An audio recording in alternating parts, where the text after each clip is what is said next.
Olá, bem-vindo de volta ao canal Falando de Economia. Esse é o segundo vídeo que nós vamos apresentar um pouco do pensamento de Alfred Marshall. Esse conjunto de vídeos, esses dois vídeos, foram pensados como material de suporte para a disciplina Industrialização, Logística e Pós-desenvolvimento. É uma disciplina que eu estou ministrando na pós-graduação em desenvolvimento regional da Fundação Joaquim Nabuco. Como lá a gente foca mais a parte mais moderna, a parte mais atualizada do que está sendo dito, e eu acho importante muitas vezes a gente olhar um pouco os clássicos, aqueles que deram origem a muitos dos argumentos e dos termos que são utilizados nos artigos recentes. Eu resolvi fazer esse vídeo de suporte. Como ele pode ser interessante para outras pessoas que estejam estudando polos industriais, polos de desenvolvimento, ou até mesmo história do pensamento econômico, a parte de industrialização, eu vou deixar disponível aqui no meu canal do YouTube. Então, como eu falei, esse é o segundo vídeo. No primeiro vídeo, nós fomos até o capítulo de aprendizagem industrial, e nesse vídeo a gente segue completando então uma parte do livro, que é a parte do livro do Alfred Marshall, que é dedicado a essa questão aí que nós chamaríamos de economia industrial. Vamos lá então. Capítulo 7. O crescimento da riqueza. Inicia com a tradicional Robsonada. Apresenta as formas de como a riqueza se materializa. À medida que a civilização tem progredido, o homem tem sempre desenvolvido novas necessidades e novos e mais dispendiosos meios de satisfazê-las. Parece não haver boa razão para acreditar que estejamos próximos de uma situação estacionária, na qual não haverá novas necessidades importantes a serem satisfeitas, na qual não mais haja lugar para investir proveitosamente o esforço atual para prevenir o porvir, e na qual a acumulação de riqueza deixará de ser recompensada. Página 191. Bem, eu fiz uma observação aqui, iniciei com a tradicional Robsonada.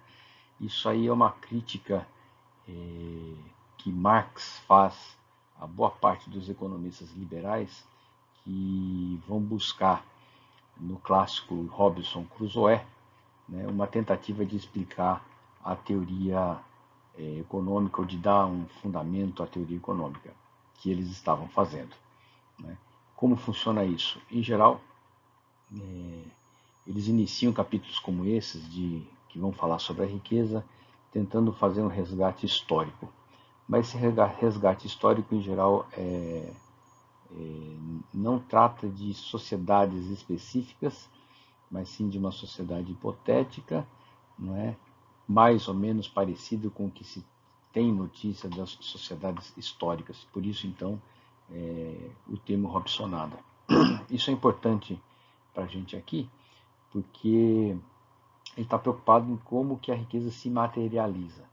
E aqui há uma diferença importante, que nós devemos ter em mente, que a riqueza é um estoque. Para a riqueza se materializar, é preciso que haja um conjunto de fluxos, e que parte desses fluxos seja poupado. Então, quando ele está preocupado em ver como a riqueza se materializa, é como em cada momento da sociedade certas coisas são consideradas riquezas, e isso vai mudando ao longo do tempo. E é claro que isso depende de fatores culturais, depende de momentos históricos, do que pode ser considerado como uma riqueza materializada.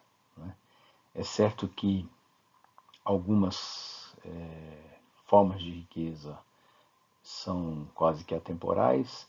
Por exemplo, residências e propriedades, não é, de moradia podem mudar o que se considera como luxo ao longo do tempo, mas a residência e o local de moradia, por exemplo, sempre foi considerado como riqueza. Então, em cima disso que ele vai começar tratando o capítulo, né? Eu chamei atenção para essa passagem, né, que está entre aspas, né, que ele fala que parece que está longe, lembrando, ele está em 1890, não é? Que está longe da sociedade chegar a um ponto onde as necessidades estariam todas supridas, porque as necessidades vão também surgindo novas necessidades. Nada mais atual. Isso parece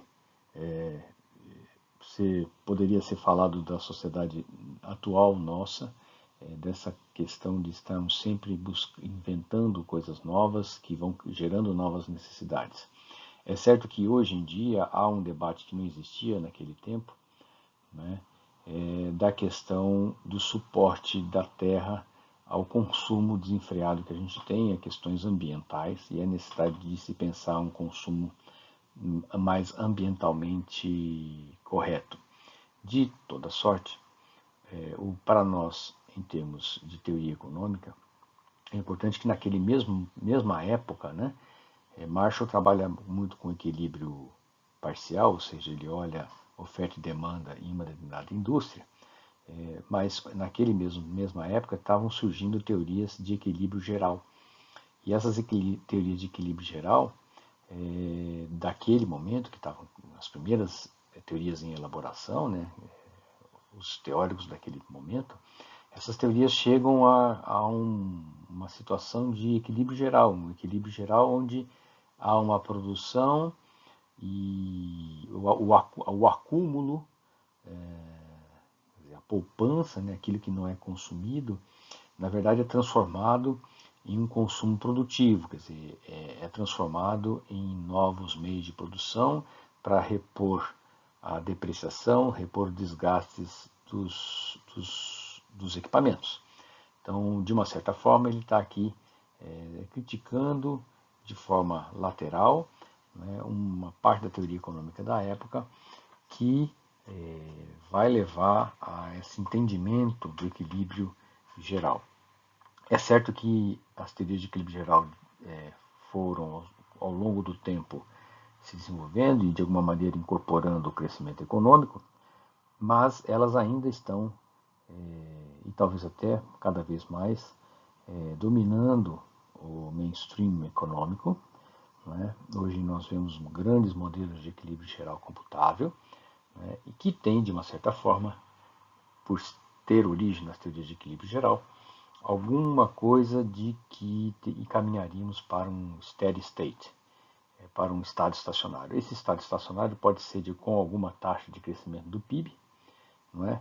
Mas essas teorias, digamos, estão longe do que quem está pensando em desenvolvimento regional pode pensar em política pública, não é? Porque para que haja um desenvolvimento regional de uma região para fazer o catch-up, para acompanhar, para alcançar regiões mais ricas, é preciso que haja algum desequilíbrio, né? Que haja alguma coisa que faça aquela região crescer mais do que as outras. Então, no próprio pensamento de Marshall já tem aí uma crítica a esse pensamento de que tudo caminharia para algum estado estacionário. Segundo slide do capítulo 7, o crescimento da riqueza. Trata do surgimento dos mercados financeiros.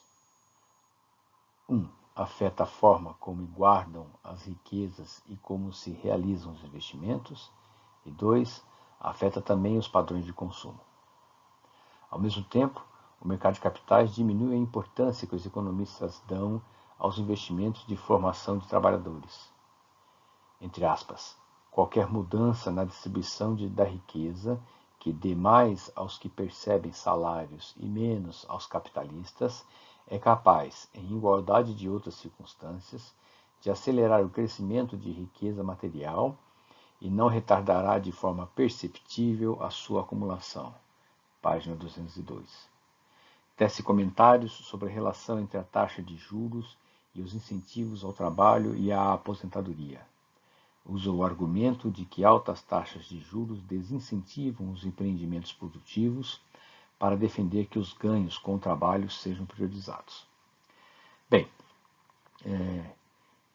quando ele está então falando do acúmulo de riqueza, do crescimento da riqueza, né, são fluxos de produção que de alguma maneira vão ser guardados. E aí sim ele coloca a novidade que já estava com algum vigor, lógico não com o desenvolvimento que a gente tem hoje, né, mas com algum vigor, os mercados financeiros. Né? O que são os mercados financeiros? Nos mercados financeiros, no seu formato mais simples, para a gente simplificar bastante, não é? Já que aqui não é um curso de mercado financeiro, nesses mercados financeiros a gente transaciona ativos. Então nós podemos transacionar pedaços de empresas, nós podemos transacionar com pedaços de concessões, nós podemos pedaços de imóveis. Então, nos mercados financeiros, isso de uma certa forma facilita o acesso à riqueza material de grandes empresas, à riqueza material de grandes empreendimentos imobiliários. Né? Isso, de uma certa forma, facilita que essas grandes empresas e esses empreendimentos imobiliários tenham acesso ao capital para que possam crescer, para que possam encontrar funding para os suas atividades, seus projetos. Né? Então, de uma certa forma, o mercado financeiro facilita a acumulação. Por outro lado, né, e não de uma forma antagônica, né, o mercado financeiro também afeta os padrões de consumo. O que ele quer dizer com isso? Bem, agora nós podemos vender a crédito. Vender a crédito significa que pessoas com uma renda menor tenham acesso a bens de consumo mais caros, porque vão utilizar do fato de comprar a prazo, comprar em prestações ou fazer investimento, fazer financiamentos, né? E isso permitiria então que pessoas com renda menor pudessem adquirir mercadorias mais caras. Não é? Bem, isso vai fazer, segundo ele, que os economistas deem menos importância na formação de trabalhadores. Né? Porque neste momento eu estou mais preocupado em conseguir adquirir máquinas mais eficientes, mais produtivas, e eu tenho condições de fazer isso, já que eu tenho acesso a recursos pelo mercado financeiro. Então, basicamente, o argumento dele é mais ou menos isso. Em vez de eu qualificar melhor trabalhadores, eu vou tratar de encontrar máquinas mais produtivas, né? E tentar aumentar a produtividade da minha empresa via aumento do capital imobilizado e não via melhoria da produtividade dos trabalhadores. Né? Então, isso foi uma crítica que ele coloca ali. Né? Há de se entender que naquele momento aplicar mais máquinas são máquinas que vão substituir o trabalho manual, não é? Vão substituir o trabalho braçal, o trabalho que precisa de força, não é? É diferente, por exemplo, hoje de você colocar uma máquina que carece de saber programação, por exemplo. Né? Então, temos que entender aí a questão da datação de quando ele está escrevendo. Né? E aí vem uma citação, né, que é essa citação que eu chamei a atenção, onde ele mostra, argumenta de que as taxas de juros não podem ser muito altas, porque isso desestimularia os trabalhadores que só recebem salários e que não têm acesso a essa forma de rendimento que é os juros. Eles não aumentariam a sua produtividade, porque não teriam incentivos para isso, porque ganham pouco, não tem como acumular riquezas e não acumulando riquezas não tem acesso a esse ganho de capital no formato de juros. Né? Então ele defende que os ganhos de capital no formato de juros não possam ser muito elevados a ponto que se desincentive a produtividade por parte dos trabalhadores. E mesmo não pode ser tão elevado também a ponto que desincentive os próprios empresários a fazer investimentos produtivos, né, e fiquem só pensando em investimentos de carteira. Esse debate aí dos juros muito altos, desincentivar os empreendimentos produtivos, ele vem até hoje, perpassa a economia brasileira por longas décadas. Não é? Essa discussão a gente vai perceber nas falas de muitos políticos, né? E está relacionada aqui no Brasil a uma alta taxa real de juros histórica. Né? Esse é um problema, então, que a gente tem e que, de uma certa forma, está descrito aí em Marshall, muito antes de nós estarmos vivenciando esse problema das taxas reais de juros muito elevadas. O que acontece com essas taxas reais de juros muito elevadas? Elas fazem com que muitos dos potenciais investimentos não saiam do papel, porque o empresário que poderia fazer aquele investimento não conseguiria pagar se ele fosse tomar empréstimo no banco, ou se ele tiver o capital, ele conseguiria mais deixando títulos do governo federal, por exemplo, em vez de abrir uma empresa e tomar riscos inerentes a qualquer investimento capitalista. Né? Então, isso desincentiva, e ao desincentivar o investimento, acaba fazendo com que o crescimento seja menor, porque o crescimento econômico carece do investimento, que é no momento do investimento que você aumenta o potencial produtivo de uma economia com mais máquinas, com mais instalações, com mais estradas de ferro, com mais estradas, com mais portos. Não é? Então, esse é o argumento que ele tem nessa passagem aqui. Capítulo 8, Organização Industrial. Resgata Adam Smith, Malthus e Darwin. A concorrência como parte do processo de seleção das formas de organizações dos trabalhos superiores. A organização do trabalho comparada a estudos de espécies com característica de organização social, abelhas, formigas, etc. Longo trecho para mostrar que não se pode trazer exemplos da biologia de forma direta por questões socioculturais, religião tendo papel importante. Apresenta leve crítica à divisão de classe social que a industrialização estava impondo. Rigidez de classe para ele era algo pouco producente.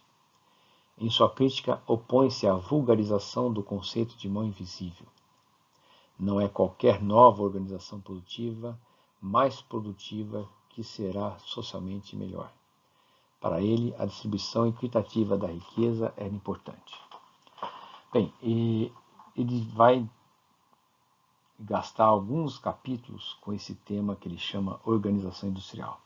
Então, antes a gente precisa falar um pouquinho sobre isso. O termo organização industrial, muitas vezes, a depender do currículo de economia que você está falando, trata de todo o estudo, né, de algum setor da economia. Né? Então, se eu vou estudar o setor de petróleo, posso, então, o suporte teórico que vem para estudar um setor da economia, a gente muitas vezes chama de organização industrial. Então, de uma certa forma, ele vai consumir alguns capítulos para falar exatamente questões inerentes à oferta e demanda de um setor específico. Né? Então, aqui, indústria, concebido como setor da economia. Né? Como setor, é claro que ele está escrevendo para um momento onde quem mais cresce, quem é quem puxa o crescimento econômico da Inglaterra é a indústria manufatureira. Né?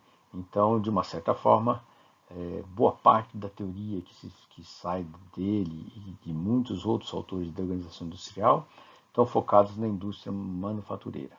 Né?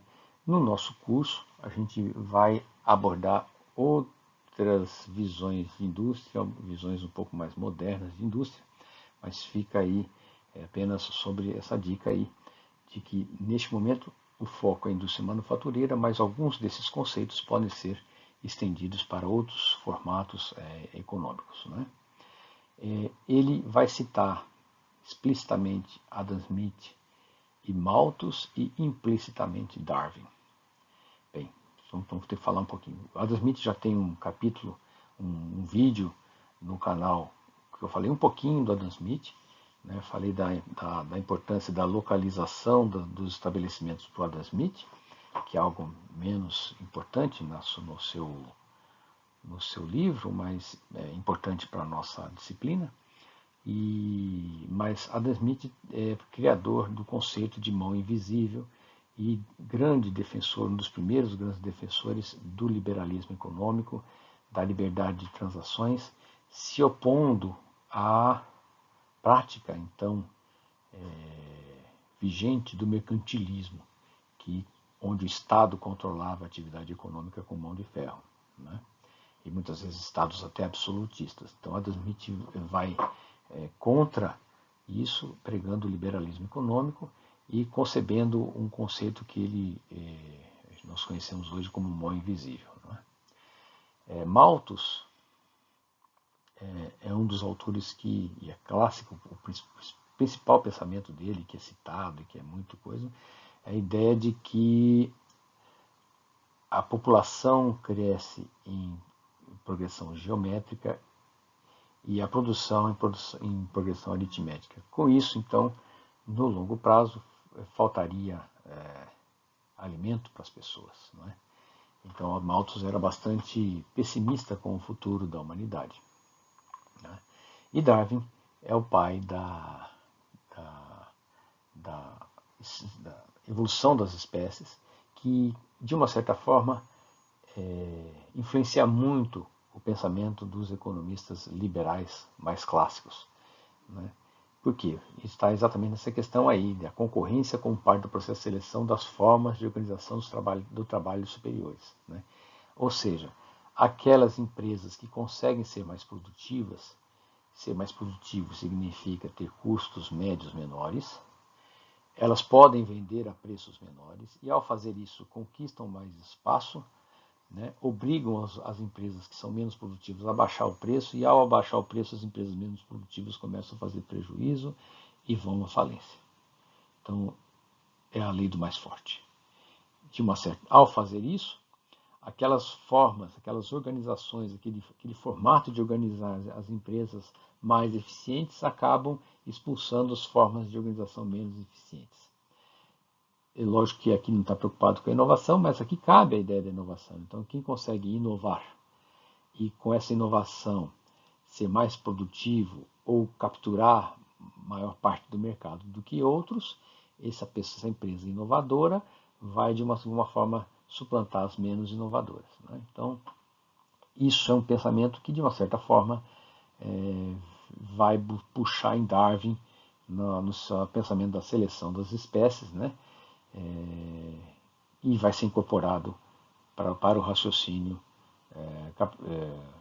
dos economistas na ideia da concorrência, né? Ao mesmo tempo que se incorpora isso de Darwin, ele vai descrever um pouco essas organizações sociais, aquelas espécies que têm o trabalho organizado de forma social, principalmente as abelhas e as formigas, né? E vai falar que há algum problema, não é, de nós fazermos esse tipo de comparação, né, de tentar puxar de qualquer forma isso da biologia, porque a gente tem questões culturais aqui, e ele chama atenção, como eu já falei no vídeo anterior, ele tinha estudado para ser pastor, né, a questão da religião como um papel importante. Por quê? Porque a forma que as pessoas se organizam não é tão simples assim. Envolve política, envolve negociação entre as pessoas, envolve convencimento, envolve força, a depender do momento histórico, a depender de como a sociedade se organiza. Então, pode ser uma organização onde nós tenhamos escravos, como em muitos momentos da história da humanidade nós tivemos, ou pode ser uma onde a decisão é colegiada dentro da empresa.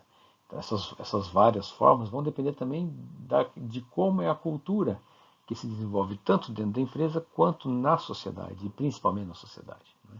Então não é uma forma, nós podemos trazer da biologia essa análise sem considerar como a sociedade se comporta, quais são os costumes da sociedade. Né?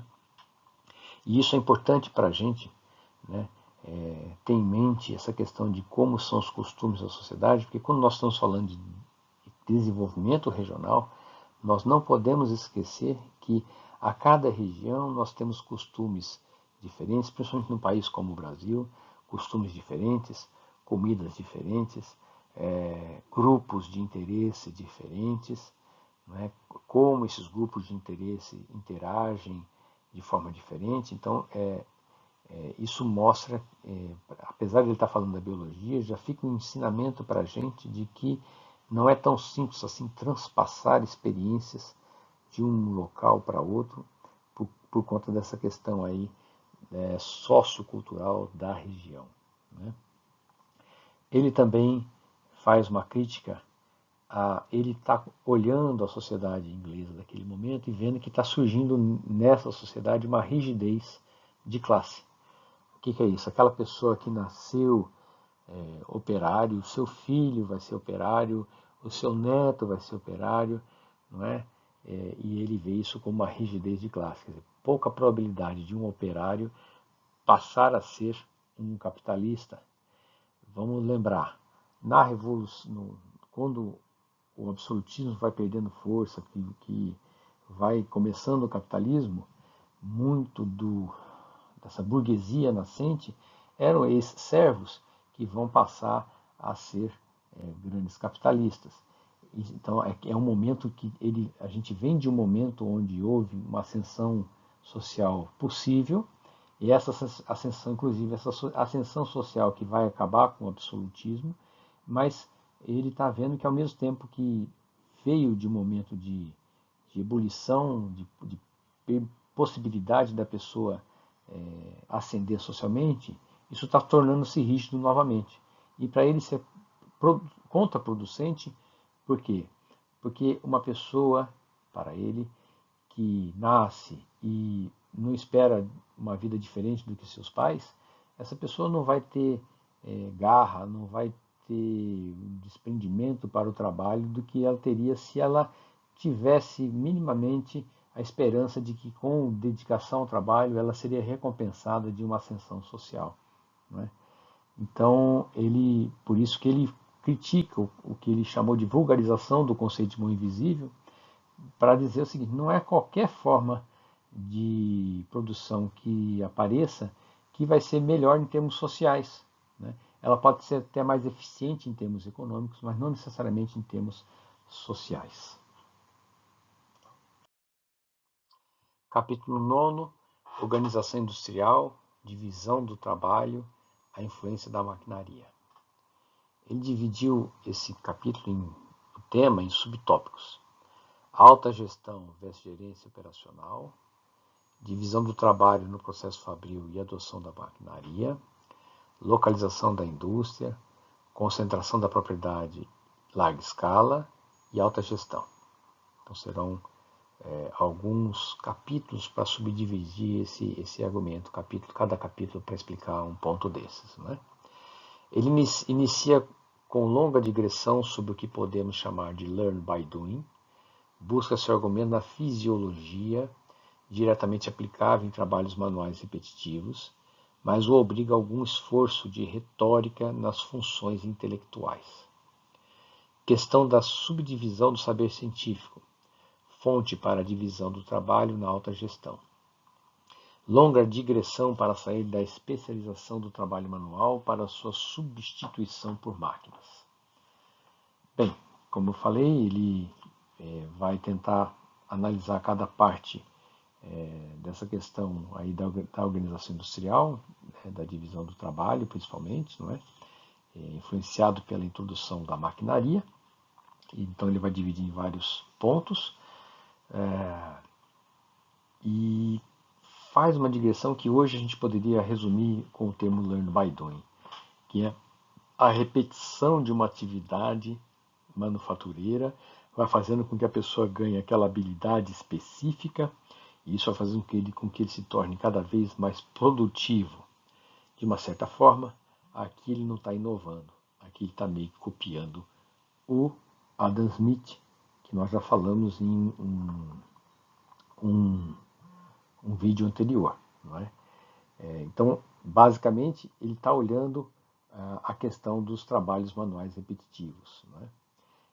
Mas isso, pensar dessa forma, obriga algum esforço de retórica, porque quando a gente vai para várias funções que existem dentro da empresa, né, a média gerência e a alta gerência, que precisam, carecem de funções intelectuais, ele já passa a ter alguma dificuldade. Quando ele vai para olhar a parte do ensino, ele também vai ter alguma dificuldade, porque a repetição não traz assim, de uma maneira tão clara e tão direta, a repetição não traz de uma maneira tão clara, tão direta, o aumento da produtividade quando a gente fala de funções intelectuais.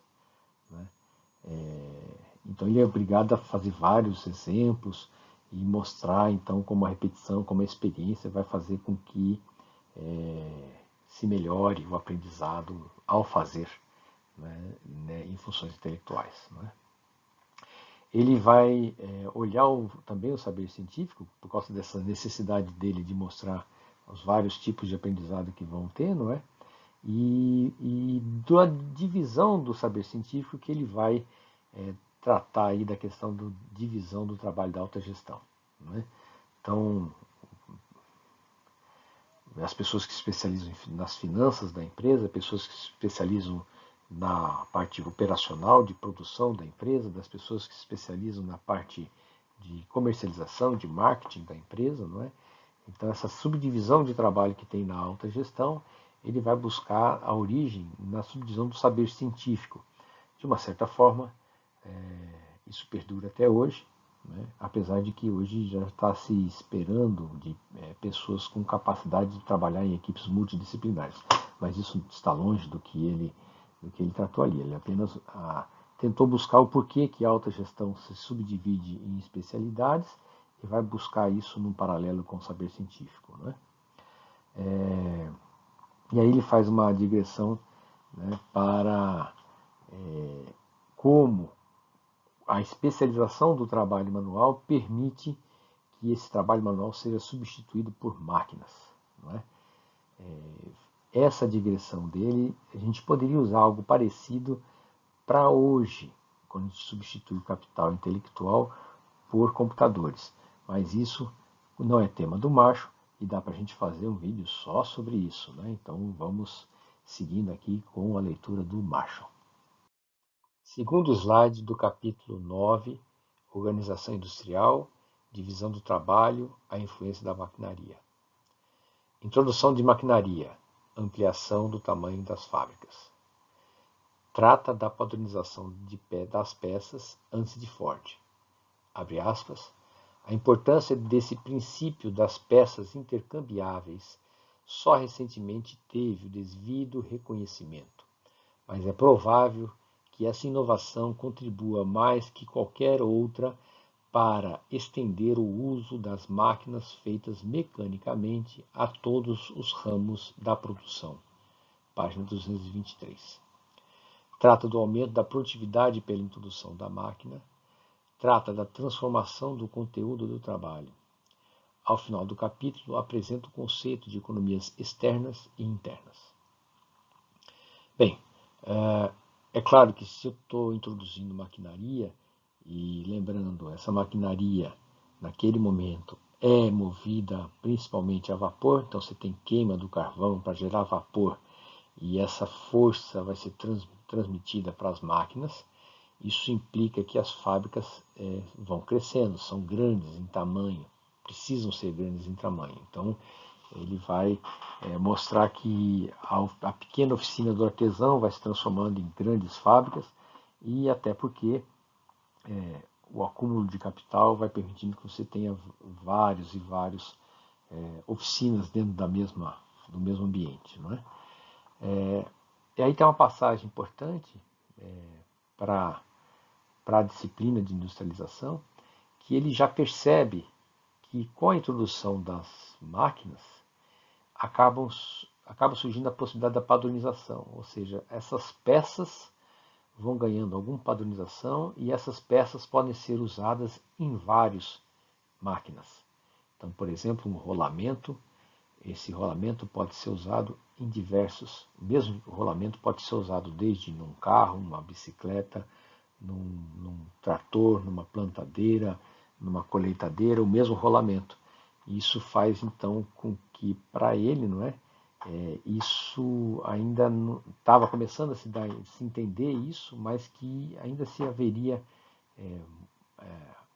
essa seria uma inovação, não é? Muito importante.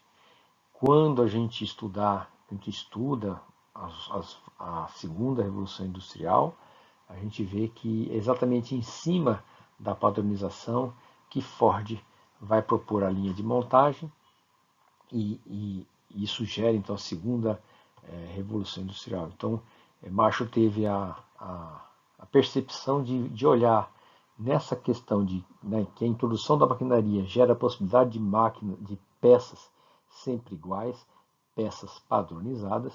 Ao perceber isso, ele já vê que ali tinha algo importante para acontecer. Aí você vê a genialidade, por que um clássico desses merece ser lido, não é? Ele fala então do aumento da produtividade com a introdução da máquina, né? Porque a quantidade de peças produzidas por pessoas aumenta, não é? Mas ao mesmo tempo isso transforma o conteúdo do trabalho. Aquele trabalhador que antes conhecia todo o processo passa a conhecer apenas um pedaço do processo e pedaços cada vez menores. E aquela habilidade manual que era importante deixa de ser importante, porque essa habilidade manual está sendo incorporada na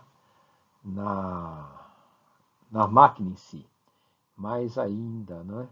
Essa parte dessa habilidade, surge então um conhecimento importante que é o de construir máquinas, de pensar essas máquinas e de como esse trabalho vai se organizar. Então, é disso que nós estamos falando, de mudar o conteúdo do trabalho. Ao mesmo tempo que ele retira de alguns trabalhadores conteúdo e, consequentemente, importância, surgem outros tipos de trabalhos intelectuais mais importantes, mas ao mesmo tempo uma pessoa que pensa uma máquina e essa máquina vai ser produzida em série e cada máquina substitui muitos trabalhadores, vocês veem aí então que esse aumento de produtividade também gera algum problema social, né? E o principal nesse capítulo, que ele apresenta o conceito de economias externas e internas. Esse conceito de economias externas e internas são centrais, principalmente para a questão do crescimento econômico, do desenvolvimento de polos econômicos e, com certeza, para o desenvolvimento regional. Ele não apresenta, lógico, com o formato que a gente fala hoje, mas e também não tem lá, entendo por economia externa, abre aspas, né? E negrito, um conceito assim, gritando e muito destacado. Mas vale aqui para a gente, então, o que tem aí de economia externa, o que ele entende de economia externa. Qualquer coisa que facilite a produção da indústria e não seja do controle dessa própria indústria. Então, por exemplo, se numa certa região, e é o que ele vai mais chamar a atenção, aumenta a oferta de mão de obra qualificada para essa indústria, isso melhora a situação da empresa individual e algo que está fora da empresa, porque é na oferta de trabalho que isso está fora da empresa. Se por algum motivo essa oferta de trabalho está melhor qualificada ou tem mais volume de oferta de trabalho qualificada, a empresa se vale disso. Então isso é uma economia externa, algo que aumenta a produtividade da empresa, mas que não está sob seu controle. E economias internas são coisas que a empresa pode fazer que está sob seu controle. Então esse conceito aí de o que é uma economia externa e o que é economia interna é colocado aí no fim desse capítulo, e ele é central principalmente para a gente entender um pouco do desenvolvimento regional e dos movimentos de crescimento econômico mais intenso. Capítulo 10. Organização industrial, concentração de indústrias especializadas em certas localidades. Afirma que desde os primórdios alguns produtos de luxo eram transportados por longas distâncias, já havendo algumas localidades especializadas em sua produção. Chama isso de indústria localizada. Origem das indústrias localizadas: condições físicas, proximidade da matéria-prima, proximidade do mercado consumidor. Patrocínio das cortes, entre aspas, labor market pooling, entre aspas, o desenvolvimento industrial das nações segue as oportunidades e o caráter. Surgimento das externalidades, aptidão hereditária, surgimento de indústrias subsidiárias, uso de maquinário altamente especializado, mercado local de mão de obra especializada, diversidade de indústrias atenuam flutuações econômicas e localização de lojas. Bem, este é o capítulo, que dá origem ao que nós chamamos de conceito de distrito industrial marshalliano. Esse, então, é o principal capítulo e, digamos, uma pessoa mais com menos tempo, se eu tivesse que dar Marshall durante o curso e não colocando como atividade complementar, eu teria que concentrar a análise neste capítulo. Então, esse é o capítulo central do porquê nós estamos falando de Marshall. É que, como isso está ligado às outras coisas que a gente vem falando, não daria para colocar só esse capítulo aqui. Bem, primeiro aquela questão da Robsonada, que vai tentar buscar na história que essa concentração da produção em algumas localidades vem de longa data na história da humanidade, e principalmente porque você transportava bens de luxo de um local para outro, então você tinha algumas regiões especializadas na produção. Então ele vai tentar entender por que existe essa questão da indústria localizada e que ele está observando de uma forma cada vez maior na Inglaterra que ele vive. Quando ele fala em condições físicas, proximidade da matéria-prima, proximidade do mercado consumidor, é porque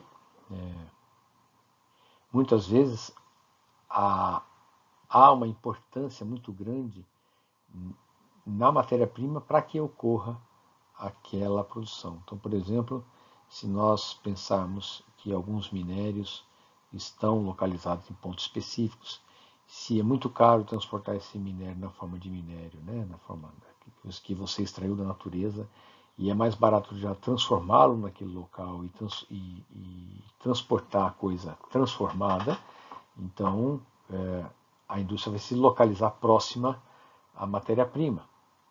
Então, pode ser mais vantajoso, em vez de, por exemplo, de transportar soja, transportar óleo de soja, em vez de transportar gado, transportar carne processada de gado. Então, muitas vezes as indústrias estão próximas da sua matéria-prima.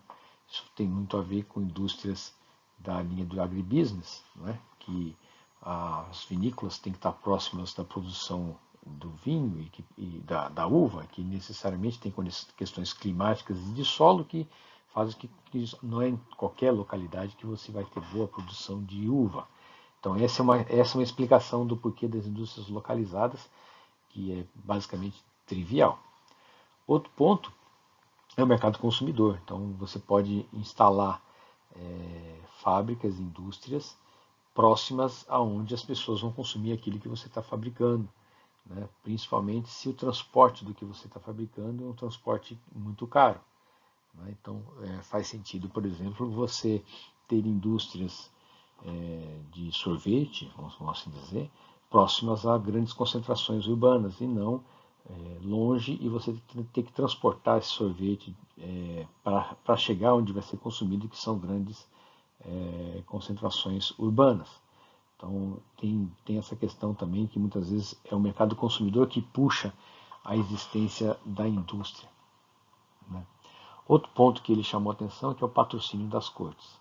Lembrando, ele está olhando ainda o fim do Estado, das grandes monarquias, dos Estados absolutistas,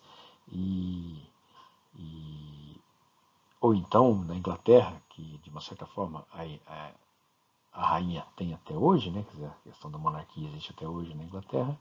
Então, quando ele fala patrocínios das cortes, a gente poderia traduzir como algum incentivo governamental para que uma indústria seja localizada. E aí, quando ele está escrevendo, ele está falando da atração de uma forma mais direta mesmo das indústrias.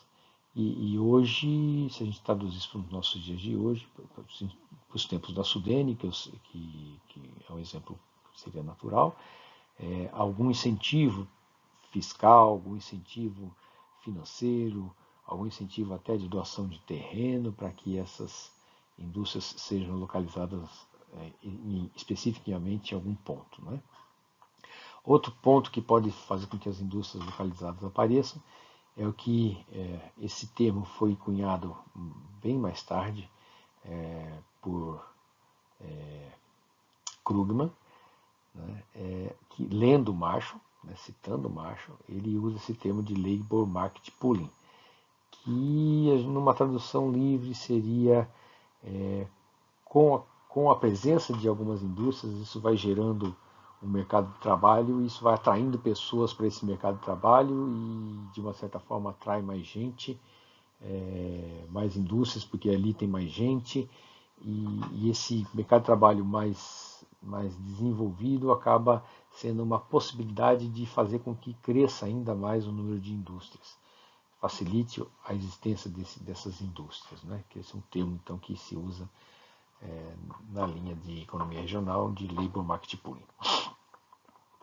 E entre aspas, é uma frase do Marshall: o desenvolvimento industrial das nações segue as oportunidades e o caráter.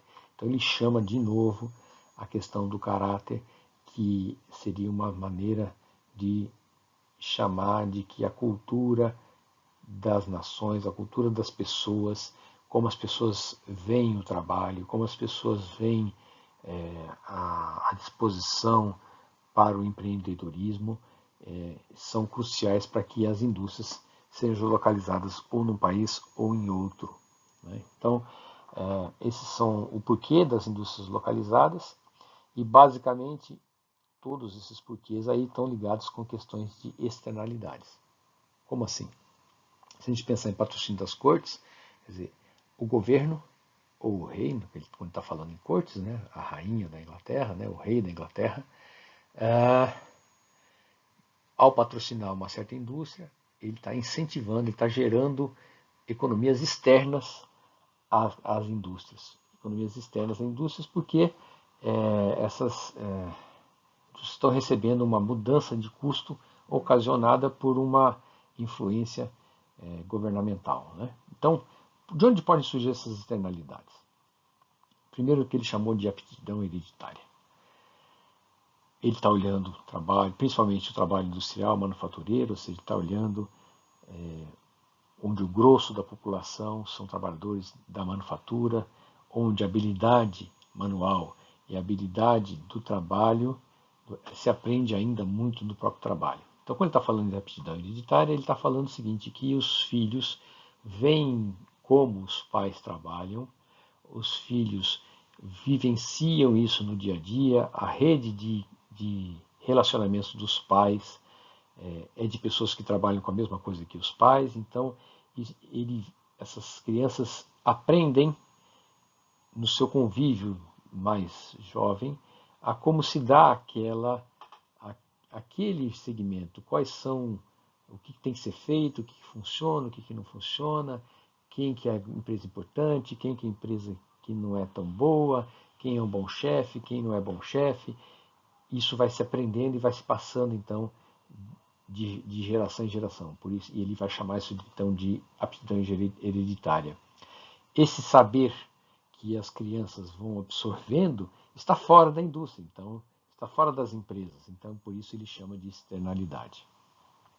O surgimento de indústrias subsidiárias. Então, por exemplo, surgir indústrias ou fábricas que fazem máquinas para a principal indústria.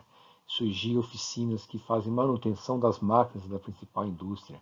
Surgir grandes atacadistas dos produtos que essas grandes indústrias fabricam. Então, isso que eles chamam de indústrias subsidiárias. São atividades econômicas que fornecem para as principais indústrias, né, ou que estão na cadeia de valor dessas principais indústrias, e isso então vai gerando externalidade, porque aí você não tem que mandar para outro lugar ou trazer de outro lugar uma peça, trazer de outro lugar uma máquina, se a produção já está ali na mesma cidade. Então isso gera então uma externalidade, né?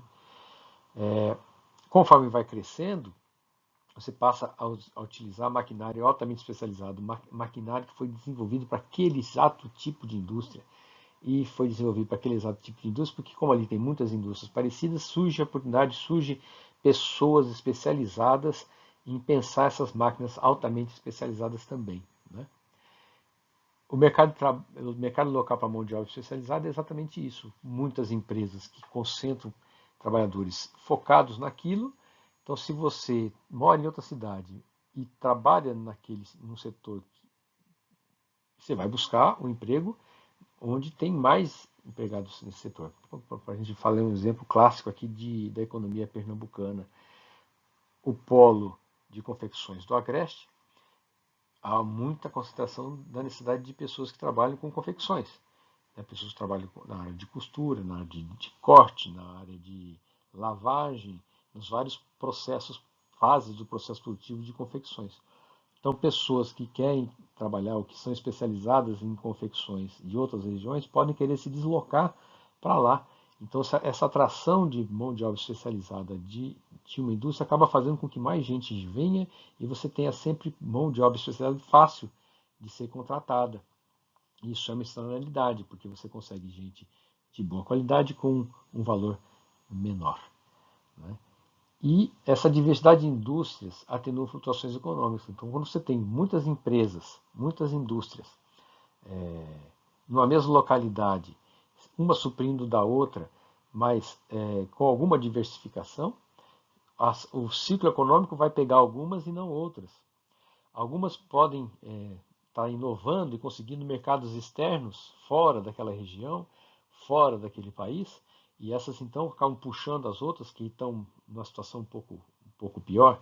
Então, é nisso que ele está falando, que a diversidade atenua as flutuações econômicas, porque sempre vai ter algumas na alta, algumas na baixa, e aí o mercado da cidade, daquela região, né, fica sempre aquecido, né?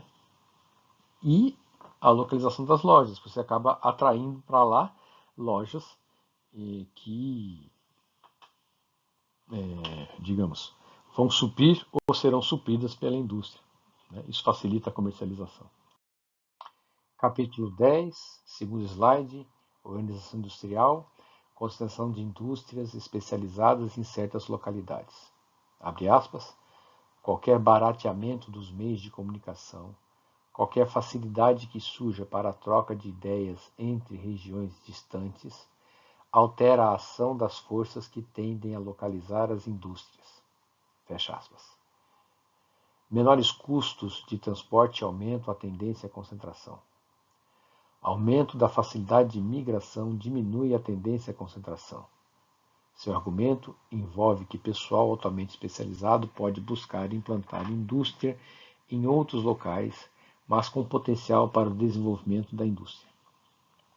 Longo trecho argumentando sobre como a maquinaria transforma o trabalho e a forma como o mesmo é contabilizado.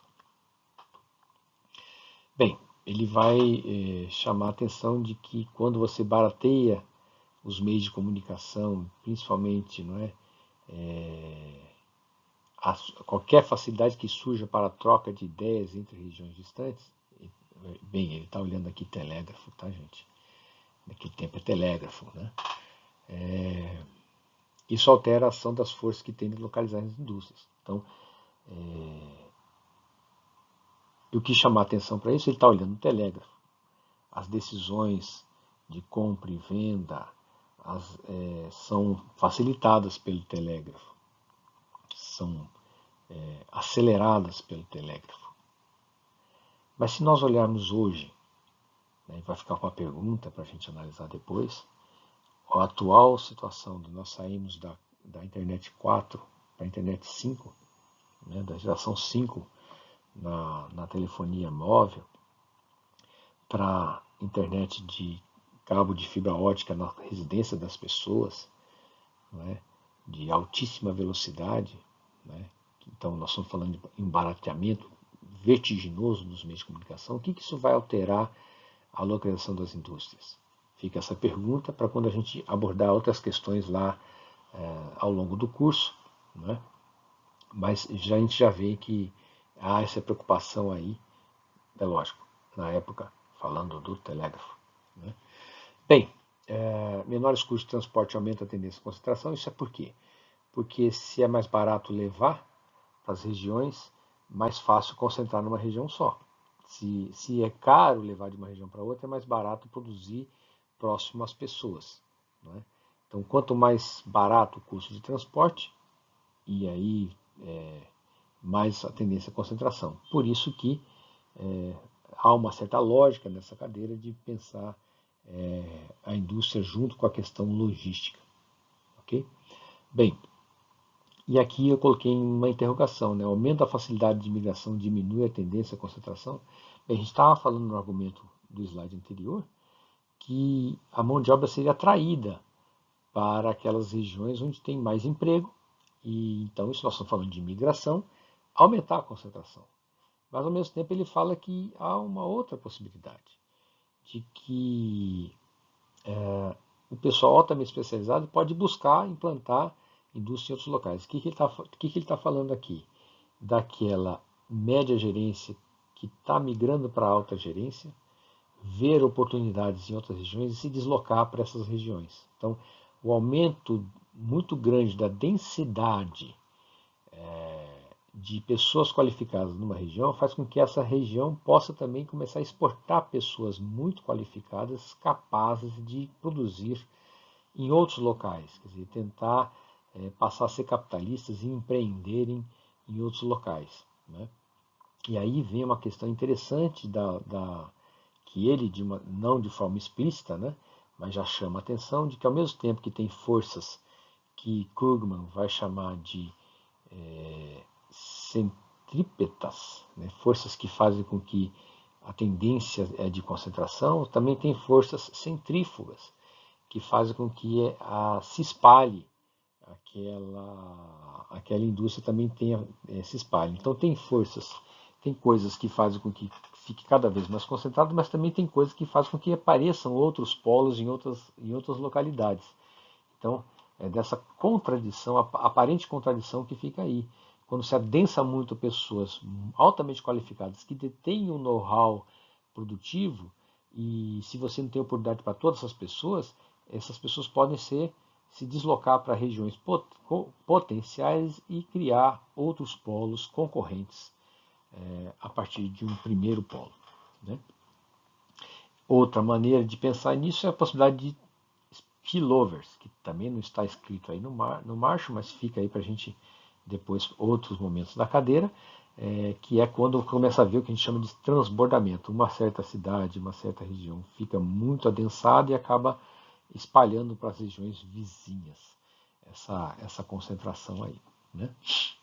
E muito desses spillovers pode ser por conta dessas pessoas altamente qualificadas buscando alguma alternativa para começar o seu empreendimento, né? E aí ele vai fazer um texto importante de como a maquinaria transforma o trabalho e principalmente como ele é contabilizado. Aqui ele está preocupado na questão da contabilidade, na questão de como se calcula custos, porque lá mais para frente a gente vai verificar então como a gente tem a economia de larga escala e a curva o formato da curva de custos, né? Então, é que ele já está preparando um pouco para essa discussão aí do que vai acontecer com a curva de custos. Bem, como já estamos chegando a mais uma hora, eu vou parar o vídeo por aqui e na próxima Então vai acabar sendo 3 vídeos sobre Marshall. Espero que no próximo fique mais curto, que vão ser poucos slides, para a gente concluir essa parte do que ele chama de organização industrial.